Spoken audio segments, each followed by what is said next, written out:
Before we roll anything, I want you to hear how this stream defined itself. This isn't my wording, it's theirs.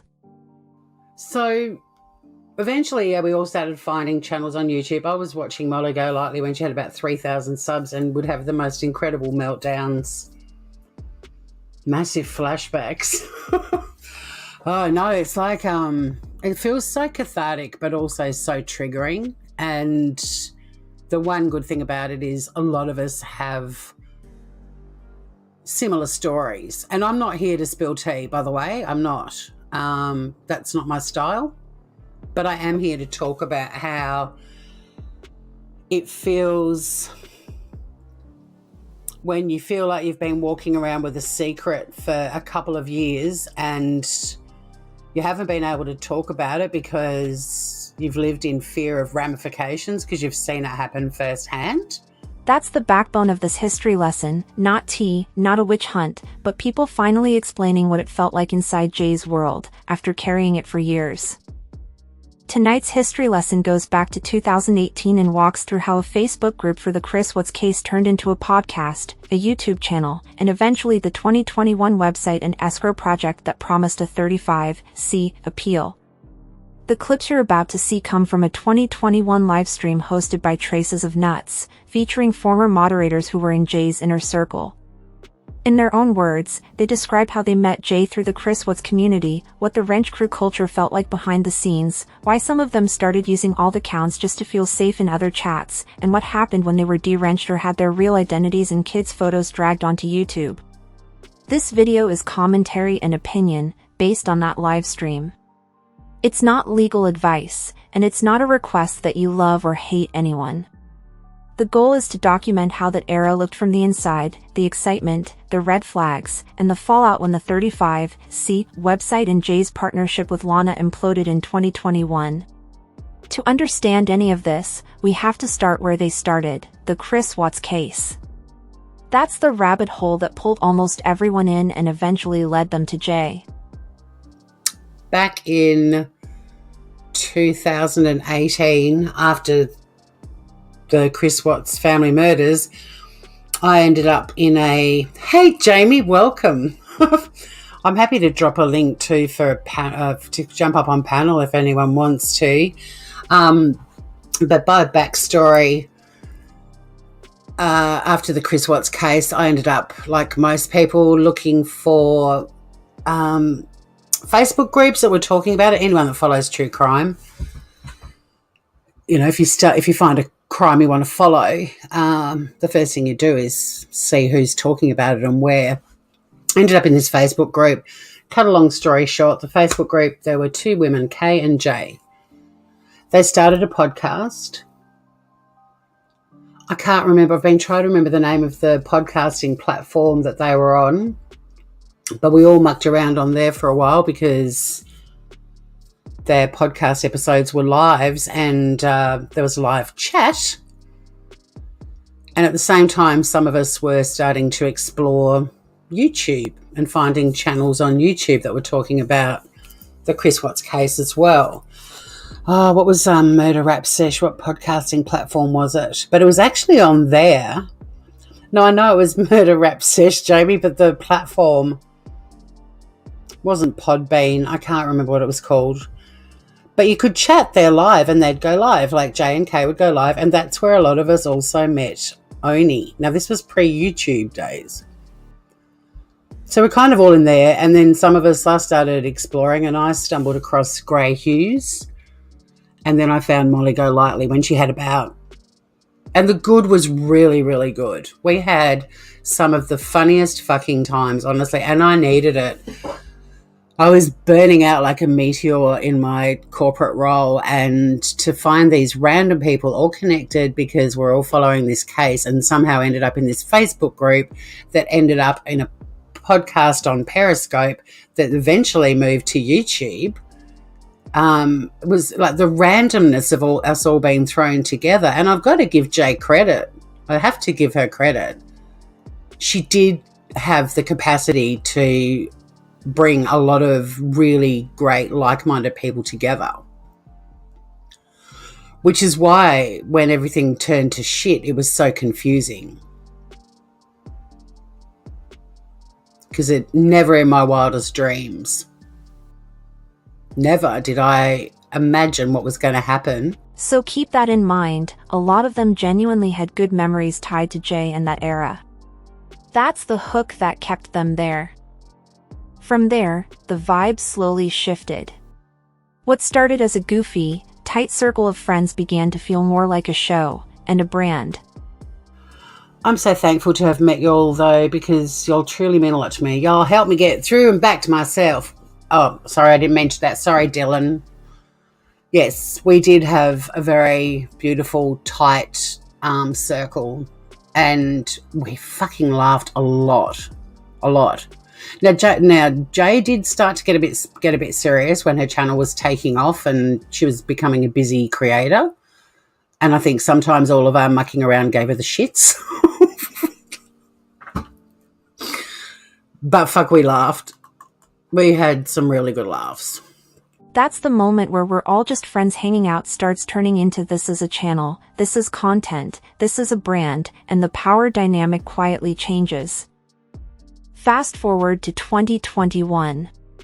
The Chris Watts obsession has evolved into something bigger, a website, a subscription model, and a promise. Money. Escrow. A 35C appeal. I'd never experienced anxiety in my life. I was burning out, and then along came the Watts family murders, and by then I was truly burnt out, and it became my entertainment when I was at home and discovering the whole world of YouTube and all of that sort of stuff.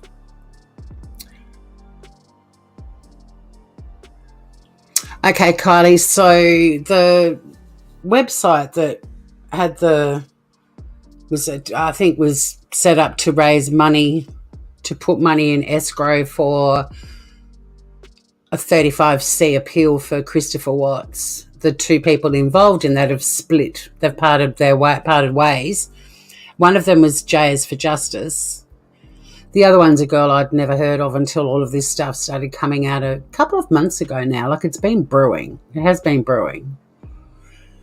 Not the website falling apart, but just the whole thing has just been bubbling at the surface. It's like, oh, I don't think this is going to end very well. Yeah, I think we all need a bit of healing, Francesca, and this is, I guess... Then it escalates again. A documentary drops to push the escrow fundraising, and within days, the whole partnership detonates.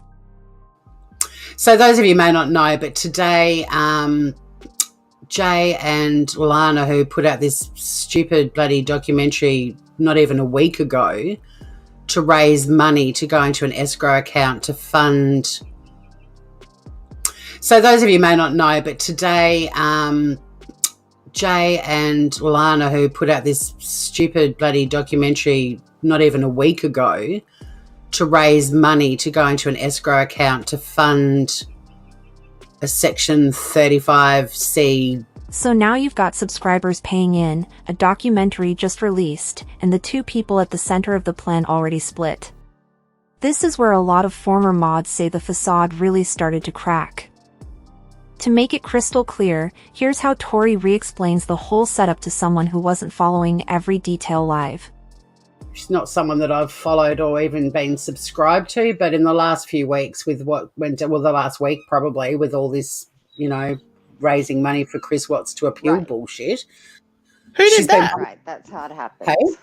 Who did that? Oh, well, Jay did, Mel. So the reason everything happened today is because Jay and another girl called Lana started this website which people had to pay to subscribe to, $10 a month. To raise money to pay for, to go into escrow to pay for an appeal for Christopher Watts. Anyway, the website was launched less than a week ago. Channels were taking bets on how long Lana and Jay would remain friends, and today they both announced that they were parting ways. A paid subscription website, sold as an escrow fund for a convicted killer's appeal, launched and imploded in under a week. That's the backdrop for everything else you're about to hear. Now we move behind the scenes, into the wrench crew. This wasn't just blue wrenches in the public chat, there was a separate inner circle. One of the ways you were Lady Pegasus, you were one of the early mods, but you weren't included in the wrench crew, which was something that I always struggled with, was that new mods that were being added were not being added into this group chat, and we didn't really have a lot of directions we were told to follow. I can't really remember. So you've got layers, public chat, mods, and then mods of the mods in a separate chat. That's where a lot of the decisions were being made. And inside that structure was something people still talk about today, the sh*T list.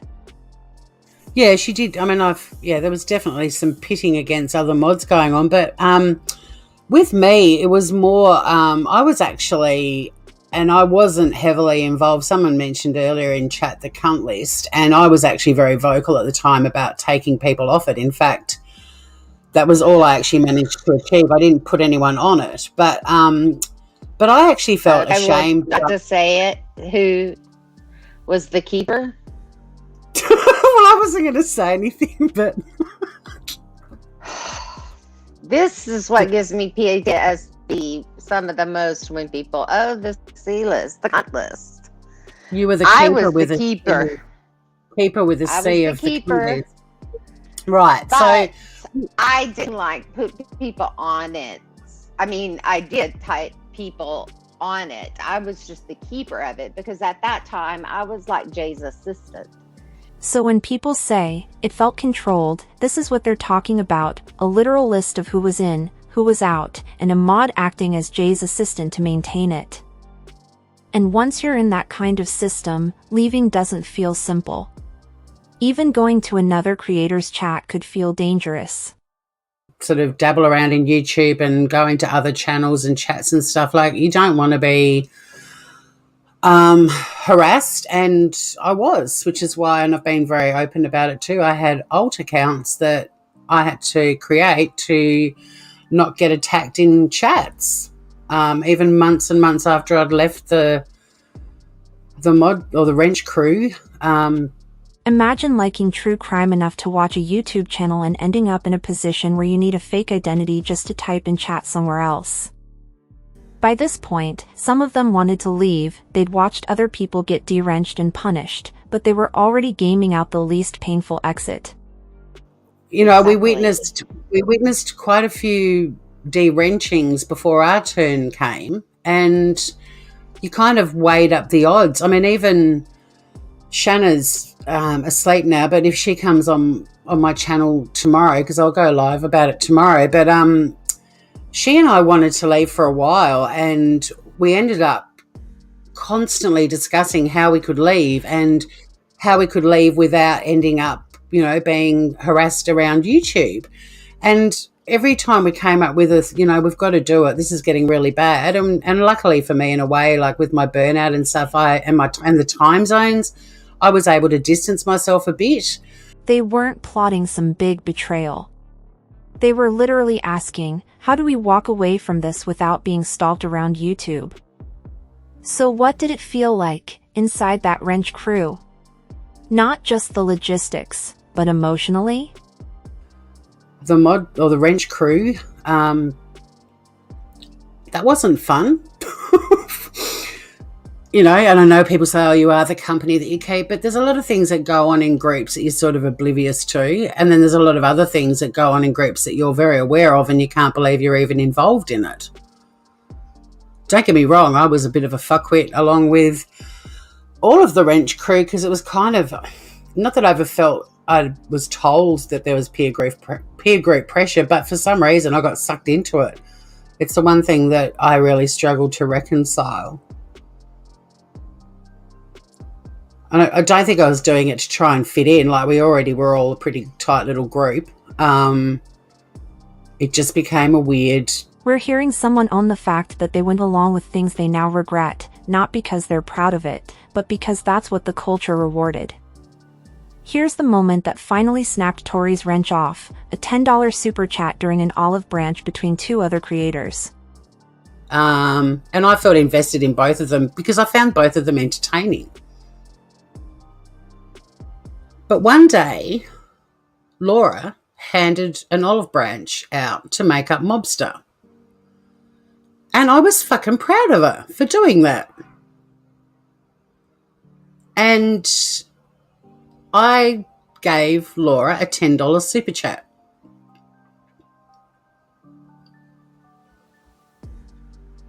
But yeah, so Boot dropped $10 and the next thing, the entire wrench chat had emptied except for me, a real life friend of Jay's who was lovely, and another wrench who... One $10 super chat sent from an alt, and suddenly the wrench chat clears out.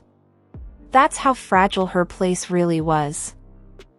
A lot of people talk about YouTube drama like it's just a show. But for the people inside this, it stopped being entertainment pretty fast. And if you watch the same TV show as someone that you work with, what happens the day after you've seen an episode and you go to work? You talk about what you saw on the show, right? Right. So right, exactly. As far as I'm concerned, yeah. So I think we can observe and we can provide commentary, and some of this stuff does affect you. This stuff with Jay and everything that happened there, it affected me in my real life. It had massive ramifications on me. Well, yeah, because we were all real friends, except for, I guess, Jay wasn't necessarily our real friend, as real a friend as what we thought she was. Yeah, but at the time, I thought Jay and I were really good friends. In fact, she even described me on one of her lives as one of her best friends, which I must admit, it did blow me away a bit how quickly everyone in that group was saying I love you and stuff like that. I'm normally not that quick to tell people I love them. That kind of freaked me out a little bit. But I legitimately felt like I had a genuine friendship with her. And part of me still thinks part of it was genuine. That's how parasocial turns into personal. What looks like just mods and creators from the outside can feel like your actual inner circle from the inside. And Tori isn't the only one. Another mod, Jamie, explains how losing her wrench landed right on top of a real-life loss. Really? Until I got booted, and the way I got booted. And then I thought, oh, okay, so I really wasn't your friend. Because I was told, well, I know that you've had a lot going on, you hadn't been around, I still love you, but, And I thought, okay, well, my mom had passed away the month before. I had been her caretaker for the month previous to that. So for 2 months, I was,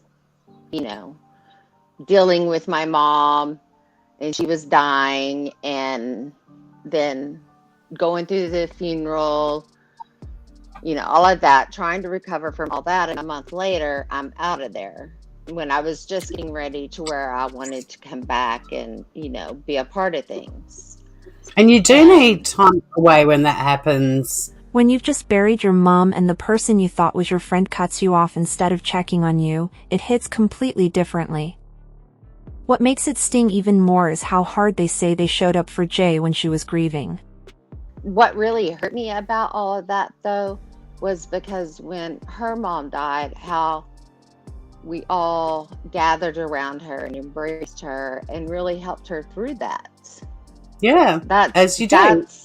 And I got none of that back. So then I was like, okay, well, that really wasn't a true friendship.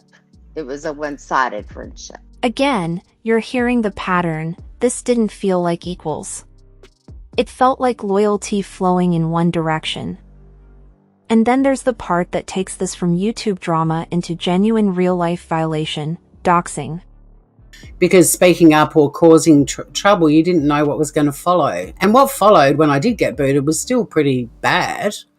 But also the stuff that we were going through before we were booted was bad too. There was a lot of people that were very vocal about Jay's channel and showed private chats and all sorts of stuff, and there were our names. And not not our YouTube names, people, but our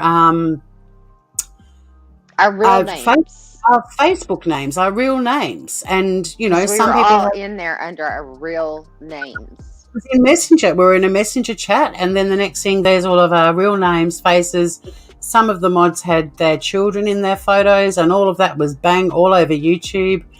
And it was like, it felt like month after month after month. This is where the story crosses the line from messy online friendship breakups into something that can follow you and your family offline.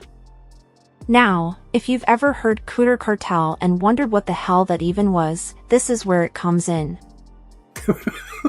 The original Cooters were great Cooters, and then it just got out of hand. And, oh my God, have you guys seen? I saw it the other day on YouTube. There's a channel that's got the Cooter Cartel. It's like, what the fuck?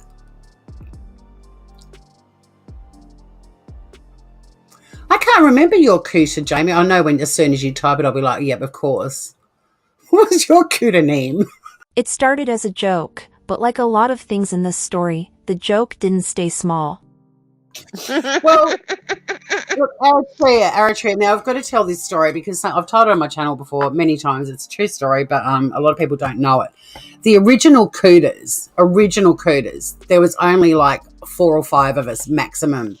The reason we did it was because one day in Laura's chat, there was a girl whose name was Donna Cooter, and we thought it was fucking hilarious, as you would. So 4 or 5 of us in Jay's Wrench crew decided to become Cooters and go to all of these channels for one reason and one reason only, just to make the creators say Cooter, because that was fucking hilarious. But then they multiplied like gremlins. There were Cooters coming out of every... Everybody wanted a Cooter. Everyone wanted to be a Cooter, and some of the Cooters were cunts, let's be honest. They were really, really horrible, and they weren't good PR for the rest of us Cooters. What began as 4 or 5 wrenches trolling for a laugh turned into a swarm of accounts, some of them doing genuinely nasty things under that umbrella.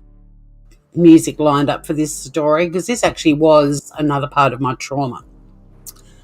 As a comedian and a comedy writer, the Cooters gave me a really fantastic writing outlet, and I was having a ball, and I was burnt out, stuck at home, sick as a dog, but I was making people laugh a lot on YouTube, and it felt fucking fantastic. I loved it. Even the fun parts, the jokes, the characters, the creative writing ended up wrapped inside the trauma once the whole situation blew up. Looking back, this is how she sums up the entire ride inside Jay's camp. So yeah, I feel really relieved to have this weight off my shoulders, and it has felt like a weight. Not a weight. I haven't lost sleep over it, but... And I know that a lot of other mods would be probably... I know how much it affected me, and I was only really a mod for, I don't know, 6 months, maybe 7 months. Some mods out there, ex-mods, you know, have probably been a big part of that channel for a lot longer, and probably I may have been closer. I don't know, but my story is not the worst, but it was just the weirdest time. I put in the description for this live, like it was... That line, best and worst roller coaster, really is the theme of this entire history lesson. Part of why this live stream even happened is because they were tired of carrying it alone. Telling secrets? No, not yet. No, and I'm not. There's some stuff that will definitely stay in the vault. But the bit that I'm over the moon about is it's out there now, and I don't have to walk around with this inside me just going, why can't people see this? How is this still happening? This isn't about revenge so much as it is about finally setting down a weight and realizing other people were carrying pieces of the same story. And this last piece brings us back to where we started. They're not trying to turn this into a full-time witch hunt. They just finally feel safe enough to speak. But, you know, Right. there's yin and yang, you know, so to honour the good stuff that came out of it, I'm not going to be, like, spilling the tea on the bad stuff. But in terms of now, being able to be myself in chats, and there's a whole heap of us ex-mods, like a shitload of us. Like you said at the start, Jamie, when I asked you, what was the word you used to describe how you felt? Safe. Exactly. Safe to say my truth. Yeah. Stand in my truth and say, okay, yes, that's who I was. This is, the gist of what happened, and I'm done with it, Francesca's right. She did choose her people well. We did meet some incredible people, but you're right, Jamie. Now it's safety in numbers. I feel safe. I never wanted to go public about this on my own because I didn't trust that my life wouldn't be hell because of it. And look, I'm quite happy to switch off YouTube after this live if I have to, if it means that chapter of my life is closed. I don't want to, but I was never going to be the person that was going to go live and spill the tea on my own, because what's the point? Like, I'm a tiny channel. So, yeah, I feel really fortunate now that we've all been able to share our stories, and we're not like... It's complicated. They admit there was good. They admit they took part in things they regret. And they also admit the bad was really bad. That's the 2021 snapshot, X-Mods from Jay's Inner Circle, unpacking how a true crime rabbit hole around Chris Watts turned into a website, an escrow pitch for a 35C appeal, a tight wrench crew with its own language and outs, and real-life fallout when things went sideways. You don't have to agree with every word they say to see the pattern, the control, the pressure, the fear of speaking up, and the relief when the latest project finally imploded and they could compare notes out loud. As always, this is my commentary and opinion, based on their own words. Do your own research, form your own opinion, and please don't use any of this as a reason to harass or dox anyone off platform.